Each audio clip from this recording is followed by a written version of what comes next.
at that point, I was like, wow, this is why I did this. I didn't even think about it. Why was I so drawn to combat sports? Why was I so drawn to individual sports? Well, I wanted to shine. I wanted my father to see me. I mean, I've always been a gym instructor. I've always had my gym, and stuff like that. That's always my passion. But when you have your kids in private school, your passion doesn't always pay the bills. And so, I have a consulting business, um, and I was looked at by Mark Cuban to come aboard, do some consulting for him. Well, Mark ended up hiring me and to do HCNet Fights, which is combat sports division for HCNet. Well, I knew nothing really of TV outside of what I've done in TV, being on TV, you know what I mean? And I knew the fight business and stuff. It was funny because when I put my I go, listen, you'll be the number one, this will be the number one programming in 6 months. And they were laughing at me. I mean, Mark didn't, but everyone else that was involved was like, okay, whatever. So I get a phone call from Mark Cuban one day, and he was like, "Hey, guy," and Mark has a very unique way of talking, like you're all like you guys been buddies forever, I'm like, yeah, hey, go, hey, this is Mark. I go, hey, Mark, what's going on? I'm like, who is this, right? He goes, hey, man, I'm in Vegas. I want you to fly out here if you can. If you got something open, I got deal. I want to get this thing going. I'm like, I started laughing. Yeah, I'll just jump on my private plane like this. And he starts laughing. He goes, no, you can't take my plane. And I realized, holy, I'm talking to Mark Cuban. He goes, no, I'll fly you out. So they flew me out. I met Mark Cuban. Tremendous connection there. And what was supposed to be an hour meeting turned into be like a 6-hour meeting. And we formed this company. And I told him that he wasn't going to make a mistake. He paid me. And the funny part is I never really had a job since I was 20 years old. I was a contractor, basically. I mean, as a fighter, I was a contractor. As a trainer, I was a contractor, and I own my own business. And so I now am employed by one of the wealthiest men in the world to form this, HCNet Fights, form mixed martial arts programming and kickboxing program for HCNet Fights. Well, in 6 months, we were the number one programming. And my father came to Texas, and I haven't seen him because we had another falling out, because I found out that there was some shenanigans going on with my sisters and his wife, and I wasn't going to put up with that. So I basically, laid down the law on him, which put a big dent in the relationship. So I probably hadn't seen my father in 6 years. I have a son now. I think Rachel was on her way. And I figured, maybe my father would want to see his grandson, because I just don't have normal children. I have the most amazingly beautiful children. And I'm not just saying that because I'm their dad. It's just the freaking truth. They're unbelievable. And, your life is better knowing my children. I guarantee it. They're just very sweet, loving people, which is amazing. It just shows you how much influence mom actually has on them too. And so I introduced my dad, my son to my father, and so he goes, "What you doing now? Are you still being a caveman and fighting?" So then said, "Well, Dad, I'm a little more sophisticated than a caveman." Um, but yeah, I retired, Dad. I retired 3 years ago. He goes, "Oh, well, that's good. What you doing with yourself now?" I said, "Actually, Dad, I'm the president of HNF Fights." He goes, "Well, what's that?" So I explained him the whole deal.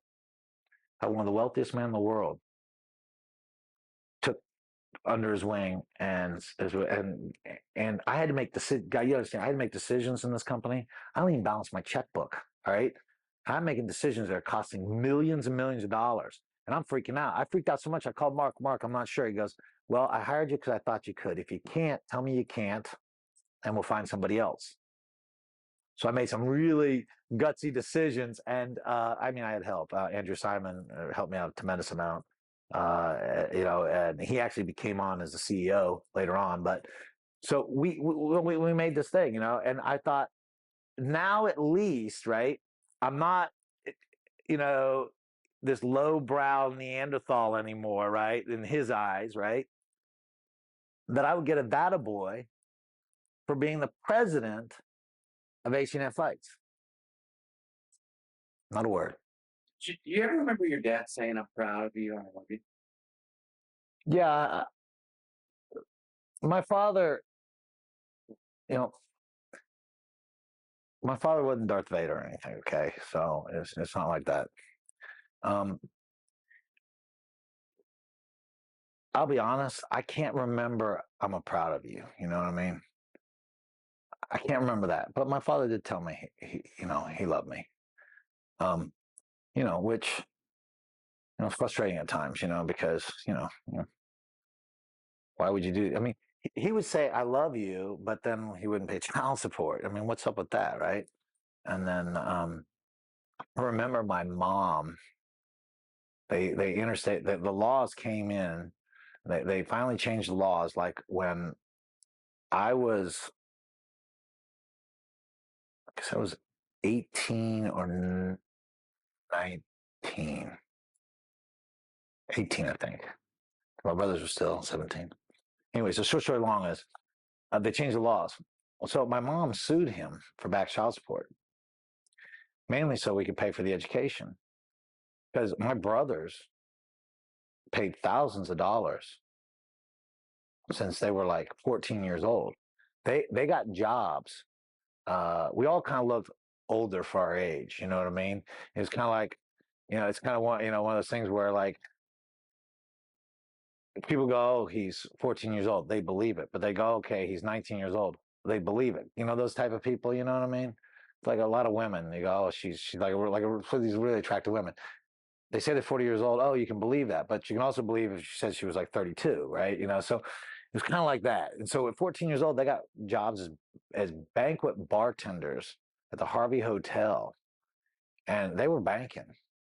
I mean, literally, they were making so much crazy money, and I wasn't making very much money at all. In fact, I was probably the least contributor in the family. Of course, that would be typically me, right? and um, so he got sued for it, and he was in transitions from a job. He started his own company and stuff, and there's always that. And he gets hit with like, I don't know, it was like 75, $80,000 worth of back child support, and he's like freaking out. And he goes, "If you loved me, you wouldn't do this. You love me, you wouldn't do this." And we were like, I mean, I was like, really? You know, I mean, $875 is all my father had to pay. You know what I mean? A month. You know what I mean? I mean, that was it. And there was an increments to go up as we got older. You know what I mean? But he wouldn't have paid more than like $1,200 for three kids. Yeah. So this idea that he would say "I love you," but he wouldn't actually show it, right? And by his actions. Yeah. My father's expression of "I love you" wouldn't be like my expressions of "I love you." I am, um, like I said, most people know pretty much where they stand with me. And I'm a very affectionate guy, and I can be very cold too, And so the thing is that like he wouldn't be like that. And I've had to teach myself because this is the problem. And I call it the legacy because you are cursed with that.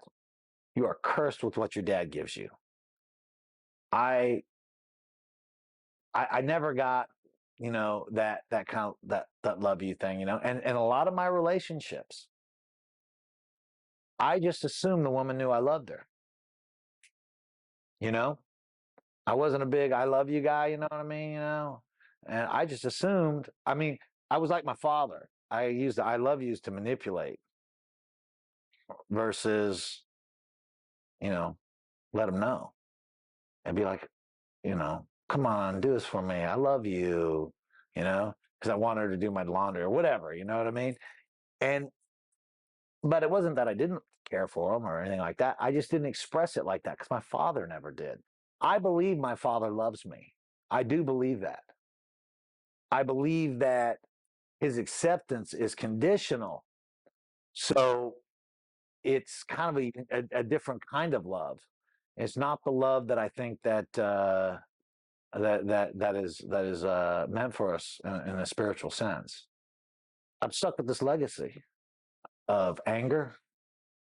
I walked around pissed off my entire freaking life. You know, um, I was quick to get physical with people. Funny thing is that okay, like I'm 50% of my father. I mean, almost straight down the middle, 50% of my father, and I'm 50% of my mother. And it makes the weirdest dichotomy because, like, I don't like hurting people's feelings. Right? My mom is like the most sensitive person. I don't like hurting people's feelings. You know, I mean, I like horrible. I am a loving person, you know, when it comes to my family and stuff like that. But I can shut that off like my father in a half a second and put a beating to inch of your life. It's the most crazy thing in the world. I catch myself, I don't know what I look like because I love to see it in the mirror, but I would imagine I look exactly like my dad. My kids would do something, I'll be like, I get it. So my dad would get so mad he couldn't even speak. And I'll be like, and I'm, oh my goodness, man, that's my dad. Now, I've never been physical with my children. In fact, my stepson, I was extremely conscientious of being not the disciplinarian, you know, which I probably should have stepped up and been a little bit more of a disciplinarian, but he's a good boy, good man now. He's 21. But you know, there's that old saying, and it's actually a book about fathers, Saint John, the book Saint John. You know, it's called. And you ever read that? It's good. But probably the best line in it is that mother's disciplined by the weight of guilt, and dad's disciplined by the hint of death. And there is truth to that. You know, you should respect your father. And short of that, there's a difference between respect and fear, right? You know, but there's and so I want my children having a healthy degree of respect for me that borderline, hey, I better do what it is because I'm going to get in trouble kind of thing. But I never want them scared of me. See, I was always scared of my father. And I made the big mistake of thinking fear was respect. When I was younger, and a little about myself is when I went back, I had these scholarships and all these things, and I managed to blow it. I managed to blow 2 scholarships. I managed to just completely get kicked out of school, and I was having a terrible time in my life. And I was like against that. My life from like 17 to 21 was like a bad Miami Vice rerun. I got shot in a drive-by. I was stabbed in the hand and the face. I got stabbed in the hip. I got slashed in the back. All these are separate saves. This one and this one happened at the same time. I took a cue stick upside the head, looked like the Elephant Man for about 2 weeks. All this rage of self-loathing that I look at it now, I know where I got that from. That's my father. My father has a tremendous amount of self-loathing because he's got it. And it's the most amazing thing too, because you see, my father, who, I don't know how he is with my sisters, but we never got the warm fuzzies from him. Okay, so, but my brothers are the most loving guys and the softest individuals. I mean, when I say soft, I mean not in a bad way, but in a extremely caring way. They're the type of guys that go and pick up the guy that fell down on the street, and he may be, a bum, and they'll pick him up, dust him off, go buy him a cup of coffee. That's my brothers. That's not my dad. The legacy passed down from my father shapes me as a father of my children. it's like this though. Okay, not having a father in your life at all is a bigger disadvantage than having a complete jerk in the in your life at some degree or another, because providing that life is not being threatened. Okay, I mean, obviously having that person out of your life is important, but having some kind of father influence gives you a great example of what either to do or not to do. My first reaction to something, I think, if I have the clear enough brain, the fight business is one thing that's a very interesting thing, because I was a wild animal. Okay, I mean, I was a wild animal, and I was a dangerous wild animal. I had teeth and claws, and when I first started fighting, I fought on rage, and I crushed people. Now, if they made it past the third round, which most of my opponents didn't, they'd make it out of there because my rage would be spent, and I have 2 more rounds of me running around waiting for the bell to ring so I can get out of this thing because I'm about to exhaust And the fight business taught me how to control it. Fight business told me it's not about rage. It's not about anger. It doesn't matter what they do. You don't get angry. You do it. And this is where I took the lessons of my father to take things, to look at things not emotionally and listen. And this was the thing. And it taught me how to sit back and be calculated about how you do stuff. And so, I mean, I still have my emotional things or fun things, but I have learned so when I'm dealing with my kids, I'll start in on something and then I'll be able to go, whoa. And I'll be able to go, boom, what am I doing? And my father is like, what I want to teach my children is I want to teach them to be strong. I got strong in spite of what my father did to me. Not because of it. People go, well, you owe this to your dad for this. I could have been strong. I know kids that are strong who have loving parents, that are strong of character, strong of body, strong of mind. If I had the positive side of this, most of my life has been to show people my defactors. Oh yeah, I wouldn't go. I went back to my senior year, my teacher in my senior year of school. She told me I was going to be nothing. I was going to either be dead or in jail by 21. And I saw her, and I apologized actually because I was not that much fun to have in her class. I understood that. And I said, you know something? I want you to know something. What you told me there? And she's like, oh, I'm sorry. I said it like this. I went, just so you know, I've never spent time in prison, and I'm not a loser. At that point, I was two-time world champion, so I'm a two-time world champion, just so you know. And I walked off. And so I was successful in spite of those things. I was like, tell me something I can't do, and I'm going to do it. That's no way to live your life. You know why? Because I'm in a perfect part of my life now, and I have difficulties. My wife is amazing. When I say amazing, it's like, I know a lot of guys say that to, sound cute to their, hopefully my wife catches this on, YouTube. But my wife is amazing. I mean, incredibly amazing. She's an unbelievably successful business executive. She makes a tremendous living. She's the most amazing mom, most amazing house. This beautiful house that you were commenting on, she did this. I told her I didn't want to get involved because I didn't want to be in divorce court over it. So, and she did this whole thing all by herself. You know what I mean? She got contractors, boom, boom, boom. She's amazing. When I say amazing, she's amazing. But with all that, I still have to teach myself how to get on in life when things are good, not when people want you to win versus want you to lose. I was always great at being the guy going into, like, I spent a lot of my career going into other people's towns and beating up their local heroes.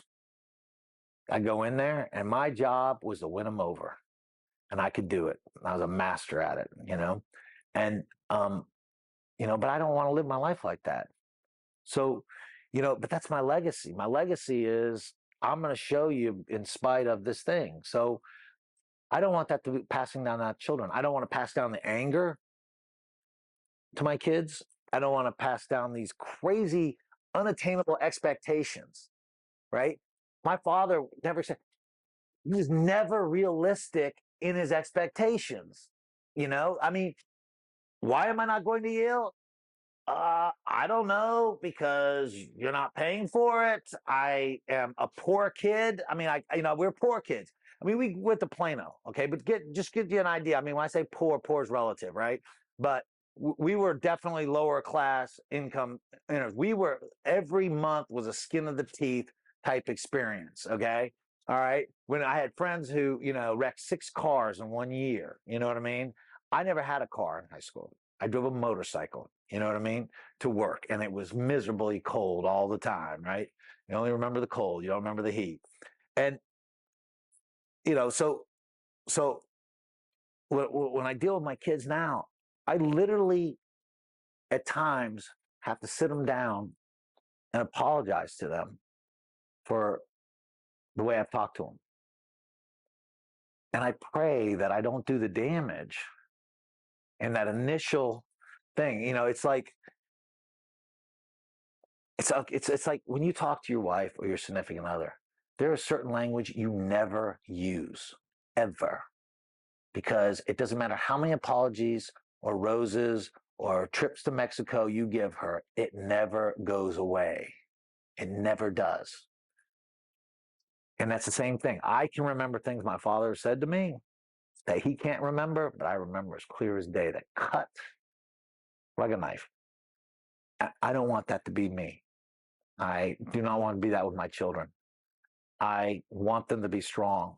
I want them to do stuff. I understand the value of being strong. I understand the value of being honorable. I understand the value of being respectful and being respected.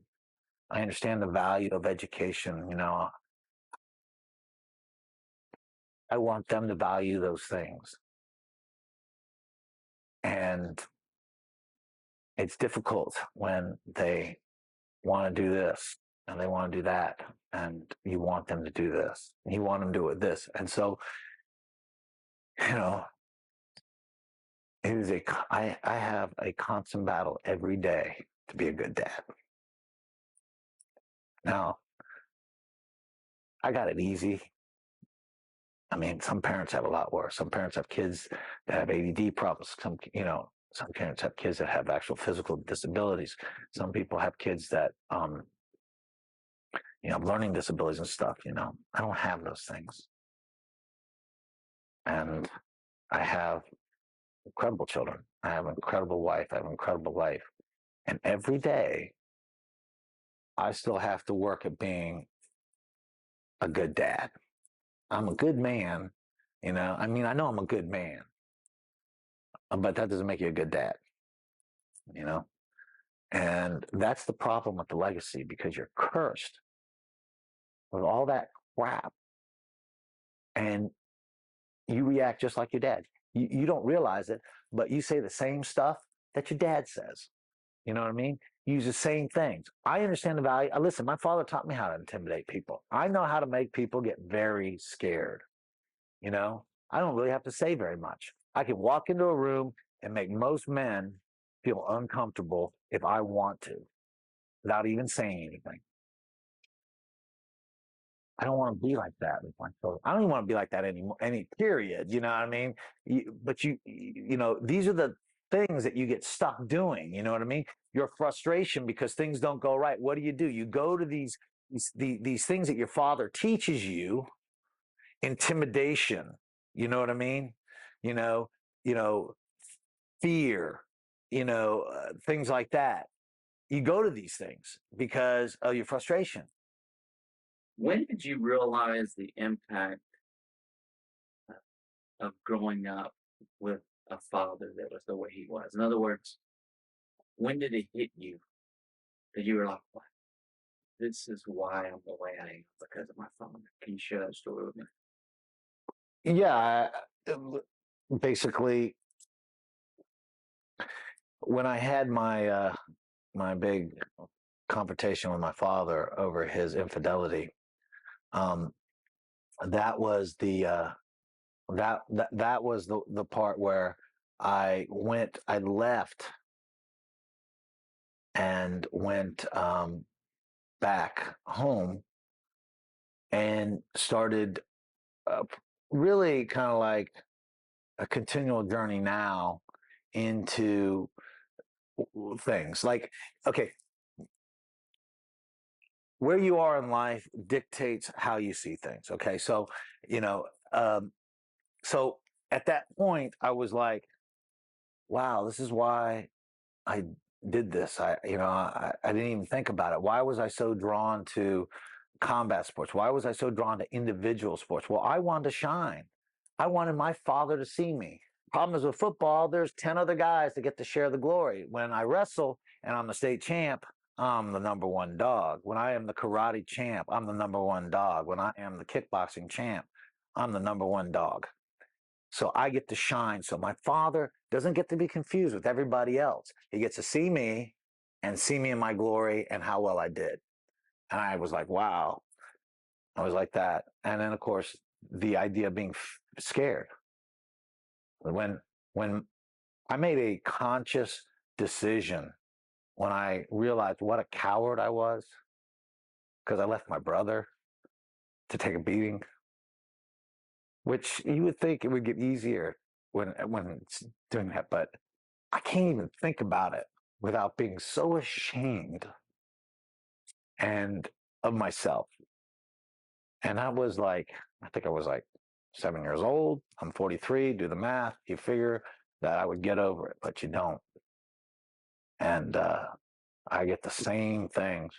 And so I think back, wow, my father, because like in high school and stuff, and so if you looked at I would give you a beating into your life if you threatened my brothers. I walked into his class. This one kid threatened my brother. He was a leader of the Mexican gang, and this is back before gangs had guns. And I walked right into his classroom, asked the teacher if I could talk to Tito. She goes, "Sure." I walked up and punched him in the face. I took his books and I beat him till he was on next to unconscious with his history book, right there in class. Teacher didn't even know what to do because that's how I was. I was never going to have one of my family members ever intimidated, ever in a bad spot like that. Now, granted, that was crazy, but there was my father. There was that crazy. That was just as crazy as my father sticking a gun in a principal's face and threatening to shoot everybody. And and I still to this day don't know why he didn't go to jail for that. I swear, I would love to know why that happened, how he avoided that, but that's a different story, right? But the thing is that I look back on things and then like, and you get, the problem is with most people, and I think why we have such an issue is that there's no self reflection. Not self reflection is a very superficial thing here. It's okay. I have a pretty wife, the 2.4 children. I live in this neighborhood, or I don't live in this neighborhood. I have this car. I don't drive this car. And so the reflection on the inner side, the spiritual person, because we're not human creatures having a spiritual experience. We're spiritual creatures having a human experience, and and so the confusion there is like I said, we get confused, and so there's no self-inflection and reflection. And I have learned to be a lot more self-reflective. Um, I analyzed everything from issues of why I couldn't keep a good girl around. I said, well, maybe it's because I'm cheating on every single one of them. So at 25, I'd never cheat on a girl again. Not that it may, not that I had great relationships after that necessarily, but at least that wasn't one of the factors in the demise of the relationship. And so there was always this thing, and I think that not every one of us has the ability to be self-reflective, but that's when you got to have you got to wake up enough that maybe you need to talk to somebody, and do stuff. You know, I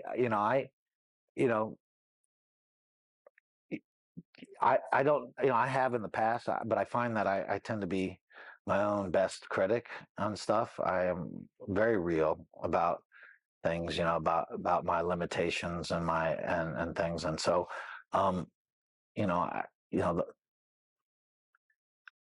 I don't think people look enough. I think that they don't look enough on why, it's like if they yell at somebody and their only question is, man, I shouldn't have done that. Well, why did you do it? And it becomes, and if you do that, you'll recognize immediately. I recognize my father in my voice and I'll change it. You know what I mean? Or I'll give my kids a hug, you know. Every night I tell my daughter she's beautiful because you know what? She wants to know she is from her daddy. She wants to hear that she is pretty enough, that she is that gorgeous princess. It doesn't matter what she looks like. No matter if she has arms, she has legs, what she needs to know, daddy knows she is a beautiful princess. And my son, he wants to hear that he's good enough, you know, that he's the strong warrior to be. And he wants to hear it. And you need to do it. If you don't do that, if you don't reassure that thing, you could be a complete jackass as a father. But if you can get them to understand that they're good enough and that they're pretty enough, then there's a salvageable situation for you, and and that's what needs to, I think we don't do that enough. What's one thing you wish your dad would have done different? And one thing that, if I could think of one thing that I would love my father to do differently, it's hard to narrow down to one thing. um, What's a few things you'd like to see your dad do different?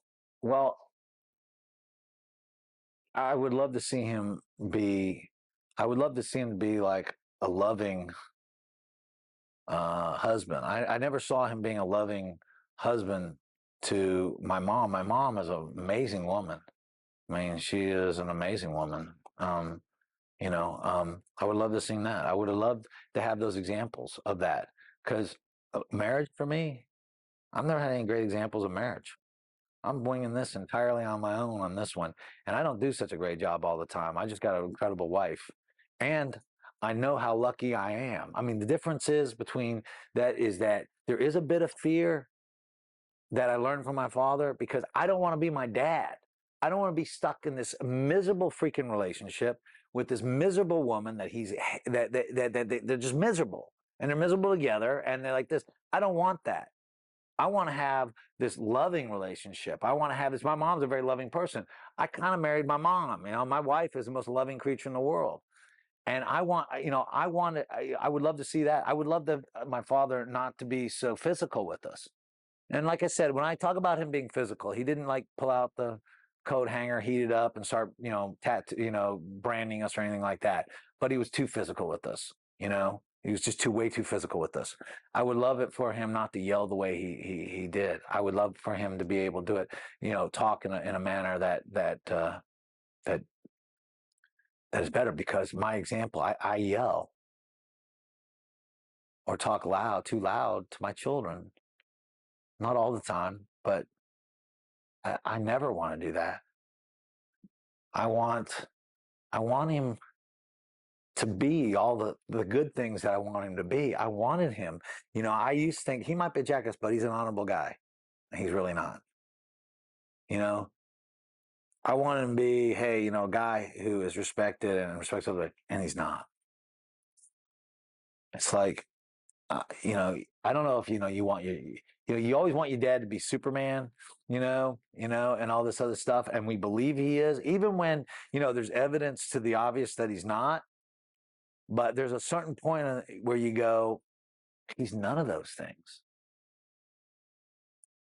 and I want him to be authentic. That would be the greatest word because that's what I want to be. I want to be authentic. I want to be able to express my anger when I'm pissed. Because not is not being authentic, but I need to know how to do it in a way that doesn't destroy my relationships.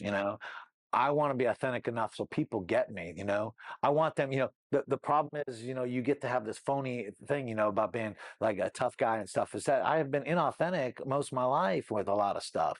Not like great deceptions, but like the fight business. I'm really, really good at something I don't like to do. I don't like hurting other human beings, believe it or not. My drawback as a professional fighter was I was too merciful on my opponents. I was criticized by people because I would not go for the kill, you know. But I had this facade as being boom. Now, am I a tough guy? Yeah, I am. Am I a strong guy? Yeah. Am I have the ability to click off my emotion and go into kill mode in a second? Yeah. But that's not really me. I mean, that's an aspect of me. I want people to get, hey, listen, you know, hopefully I'm a loving father. You know, I want to be authentic. My father's not authentic. He hides behind everything. Religion's now his big a deal now. It's nauseating to listen to him go, because it is like I'm even correcting his scripture thing, which irritates him beyond belief. And you know, I yeah, there's like I said, I just wish he was authentic. What's the best thing a father can do for his kids? Be an example. You learn through example. I learned this as an instructor, as a teaching instructor. I was involved in things that weren't necessarily conducive to, you know, being an example. You know, not fighting and roughhousing and doing all sorts of idiotic stuff. And I would see parents of some of my children doing the same exact stuff, but they didn't want to see their kids martial arts instructor doing that, even though they were doing it. You know, so I stopped and started re-examining some of the things I did, and I realized that if you're going to demand certain things out of the kids, like there are certain things I don't ask. I tell people all the time, there's a lot of things that sounds like I'm asking. I'm just being polite and telling you. All right. And my martial arts program is very much like that. And but if you're gonna expect that out of somebody, then you better be pretty damn close to what you're expecting them to be. And that's what you have to be. Because your kid is gonna be you. That's the curse. That's the legacy. Now, he may be, you know, he may not be as like I am very much my father. I'm not violent. I'm not a violent man. I mean, it sounds funny for a guy who fought professionally for a living, but I'm not a violent man. I don't lash. I haven't hit anybody out of anger since I was 13 years old. You know what I mean?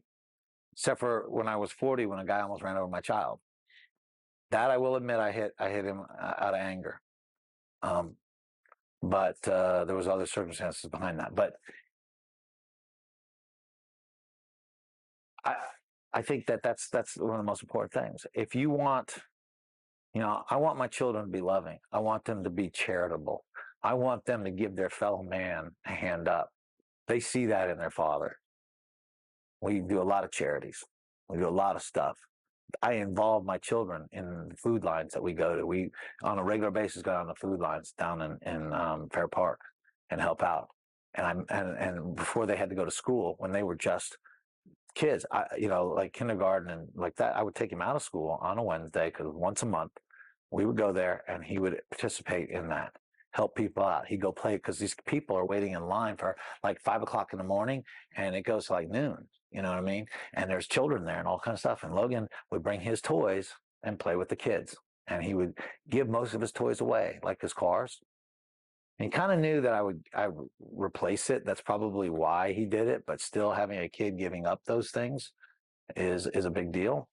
And because he sees me trying to be like that, and you know, I don't want to see him.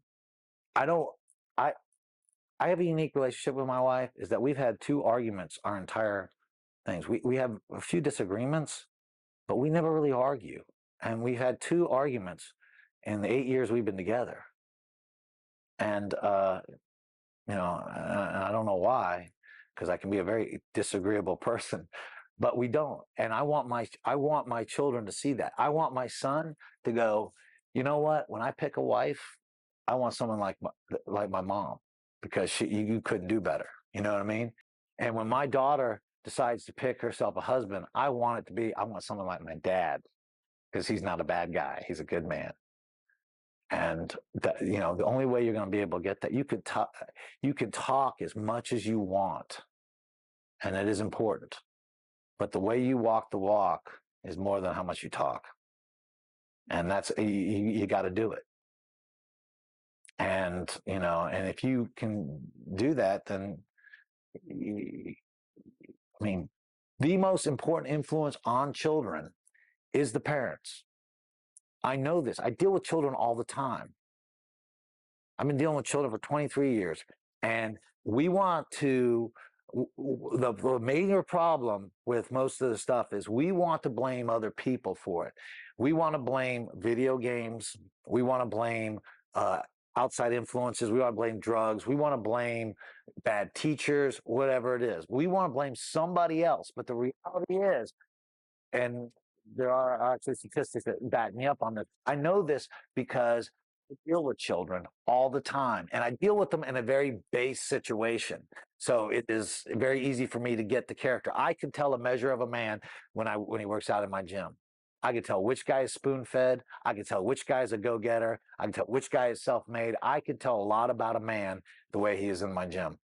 And even more so with children, because they tend to leave their emotions right on their sleeve.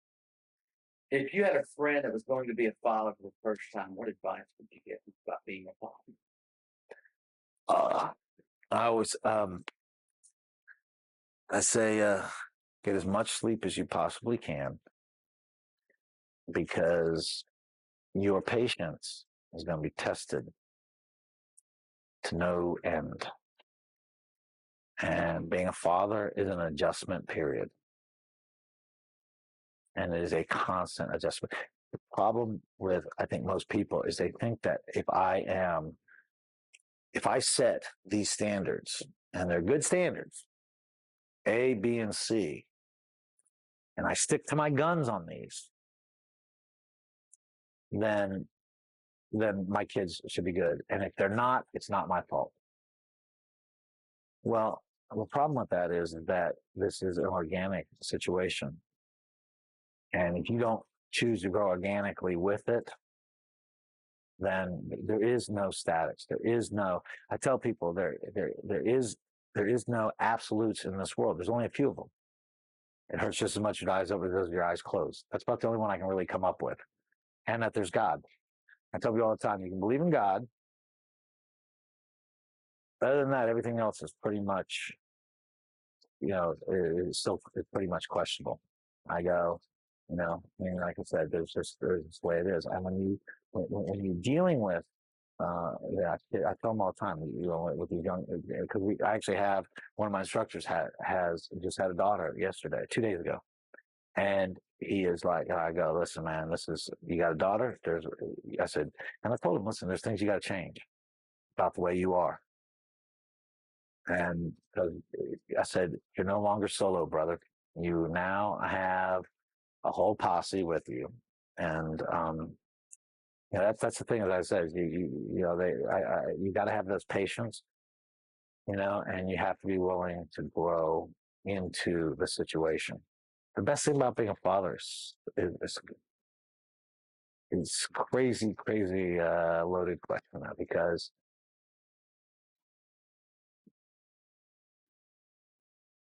it's going to sound stupid, but it's like, okay, this morning I took the kids to school. I take the children to school almost every day. I get to do that. And my son gets out, and it's cold, and he goes, I go, you want my jacket? You let me have your jacket? Yeah, I want to wear a jacket. And he puts my jacket, and I have a sweat jacket on. It's like, 10 times too big for him. And the first thing he goes is, I'm wearing my daddy's jacket. He said that to the kids walking in. And he looks over at the lady. I'm wearing my daddy's jacket, and I'm like, I'm half embarrassed, but I'm like, he's so proud that I'm his daddy, you know. And he gives me this hug. My daughter, you know, you know, drop her off at her class, and it's a Montessori school, so it's a little more open. So I go in, I talk to the other children, you know, there, you know, for a little bit about Halloween, about all this stuff, and then as she leaves, as I leave, I'm about, you know, I don't know, about 10 feet from the door. She opens the door and goes, "Daddy, Daddy, Daddy, what?" She runs over, gives me a big hug, big kiss, because I love you.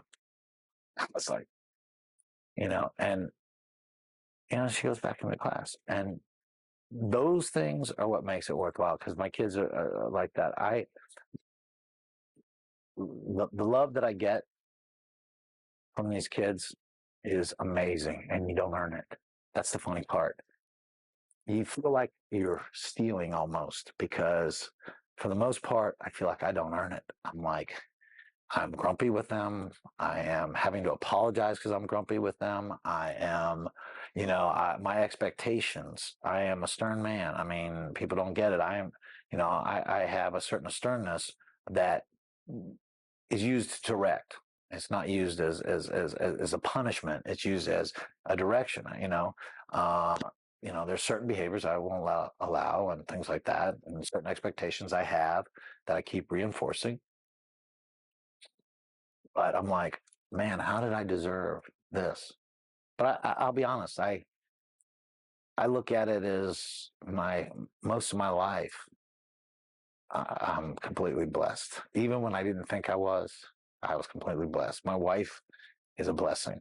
You know, uh, I tell people all the time. I said my wife does such a good job. People actually think I'm a good dad.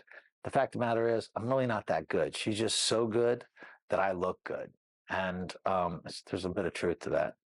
And so when you say what's the best thing, man, it's just like that that love they give you, and to be honest, you don't deserve it. It's like, you know, you just like, man, I have never done anything that wonderful to deserve something this wonderful. Like I said, people that know me know that I'm not a horribly emotional man when it comes to like things. I mean, I show my happiness very quickly, but I'm not the crying sort. You know what I mean? I have never really been that way, which you probably can't tell because I was boohooing here about my experience with my brother. Uh, but my children, I get teary eyed. I was teary eyed walking out of the school today because I was like, man, I've got it so good. You know, I mean, I've got it so good. And I've always wanted to be a father. The funny part is the two things I've always wanted to be is married, want to have a partner like that, and I want to have children. And now I've never had great examples of how to raise children. I've never had great examples of marriage. My mom is the most wonderful woman, but she's like a lot of women. If they could pick 10 good ones, she picks the 11th, you know? And you know, so I never saw a good examples of marriage. I was not, you know, always the best boyfriend and stuff, you know, and things, and so it was like, but these are things that I wanted, and it's probably the thing that I would probably should, you know, my advice is to people being fathers is that fathers to be, I should be say, you got to want it. I mean, you got to want it. And when I say want it, like a drowning man wants air, because when you take that kind of thing, you will do whatever it takes to make sure that things are taken care of. Whether that is anger management classes because you can't handle your anger, whether it is, you know, working that extra job, or in my case, I quit HCNet fights because it was taking 10, 12 days out of my month to go and be away. And my wife has to travel with her job too. And so, you know, about half my income was being president of HCNet Fights, whereas my wife's whole income is coming to that. And we're about 50-50 on bills. So I was like, it just made sense for me it was a very difficult decision because I loved working there. I loved the whole idea of it, but I love my family a lot more. I love my children a lot more. We have a lot of help. We have a wonderful nanny in our lives, helps us to be able to do some stuff. But I don't want my nanny raising my kids. My nanny is an aid so we can do stuff, not the surrogate mother. And we had to come with that. So I tell people, if you want this enough, and if you are willing to do this the way you want to do it, that these changes won't be that big a deal, that these things won't be a factor in doing your stuff, because there is a constant change in what goes on. I mean, Jake, our older boy, you know, I went from being very cool because I was a professional fighter. I'm on a video game. You can play Guy Mesger, character on a video game, to drop me 2 blocks off from school so people don't see me dropping you off. I'm like, your friends think I'm cool. No, they don't. No, they do. You just don't think I'm cool. You know, it was just heartbreak, you know, that no longer am I cool, you know, like thing, you know, to this boy that saw me as larger than life when you know, especially because I knew him a long time before me and my wife were dating. You know, you got to see maybe in the height of my Superman years, you know, and it's you know, you got to make these adjustments, and you got to be willing to do it, and you got to be willing to keep a smile on your face while you're doing it. Being a father myself now, like officially being like my own children's father for almost 7 years, 6.5 years, it's been the best thing that I have, the best accomplishment that I ever did. You know, like I said, I was a 5-time world champion, you know, something, you know, greatest accomplishment was getting my wife to marry me, and very close, either tied with that or very close behind it, is having those children. And you've got to always have that sense of appreciation, even when they're driving you nuts, especially when they're driving you nuts. Watch the Father Effect movie for free on YouTube.